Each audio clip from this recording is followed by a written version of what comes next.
L'homme qui a dit pour la toute première fois qu'il faut un esprit saint dans un corps saint n'avait pas tout simplement envie de parler, mais il voulait transmettre un message très important. Et à travers ce message, nous reconnaissons aujourd'hui 4 types de personnes, 4 catégories de personnes. Et chacun se reconnaîtra certainement dans ces catégories de personnes. Parlons d'abord de la première catégorie, parce que la dernière catégorie, c'est une catégorie, la 4e catégorie du moins, c'est une catégorie qui est très rare. La première catégorie, ce sont des gens qui ont un corps sain, mais avec un esprit malade.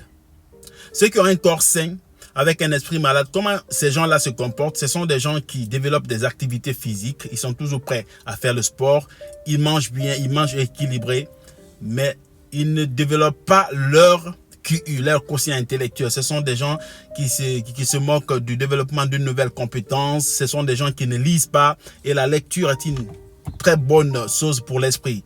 Ce sont des gens qui ne développent pas leur quotient intellectuel. Ils ont un bon corps, mais avec un esprit malade. La deuxième catégorie de personnes, ce sont des gens qui ont un esprit sain dans un corps malade. Un esprit sain dans un corps malade. Ce sont des gens qui lisent, qui développent des nouvelles compétences, mais qui ont la paresse de faire du sport, qui ont la paresse de cuisiner, qui se nourrissent à travers les fast-food. Les fast-food. Ce sont des gens qui se sont fait tellement occupés qu'ils n'ont pas de temps pour leur corps. Ils ne font pas de sport. Ils ne vont pas au salle de gym. Ils n'ont même pas de temps concernant leur corps. Dans la majeure partie des cas, ce sont des gens qui souffrent d'une obésité chronique. Oui. Ce qui concerne les activités intellectuelles, ils sont là-dedans. Mais tout ce qui concerne les activités physiques, ils s'en moquent. Alors, ils ont un esprit sain, mais avec un corps malade. Donc, le problème est où? Est-ce que l'esprit peut réellement résister dans un corps malade? Point d'interrogation. La 3e catégorie de personnes, c'est le pire. Ce sont des gens qui ont un esprit malade dans un corps malade. Ceux qui ont un esprit malade dans un corps malade, ce sont des gens qui ne font ni sport, qui ne développent ni activité intellectuelle. Oui. Ni activité physique, ni activité intellectuelle. Donc le corps est malade, l'esprit est malade. En ce moment, c'est très dangereux.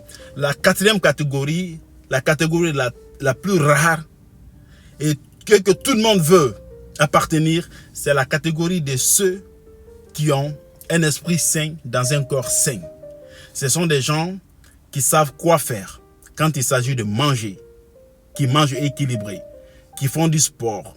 Ce sont des gens aussi qui sont prêts à tout moment de développer leur QI, leur quotient intellectuel. Ce sont des gens qui sont accros à la lecture, qui lisent, qui aiment découvrir, qui aiment développer leur quotient intellectuel, leur QI. C'est très important. Donc, parmi ces 4 catégories de personnes, dans quelle catégorie toi tu te reconnais actuellement? Et veux-tu appartenir à la première catégorie, des gens qui ont un corps sain avec un esprit malade? Veux-tu appartenir à la 2e catégorie, des gens qui ont un esprit sain dans un corps malade? Ou la 3e catégorie, la catégorie qui a un esprit malade dans un corps malade?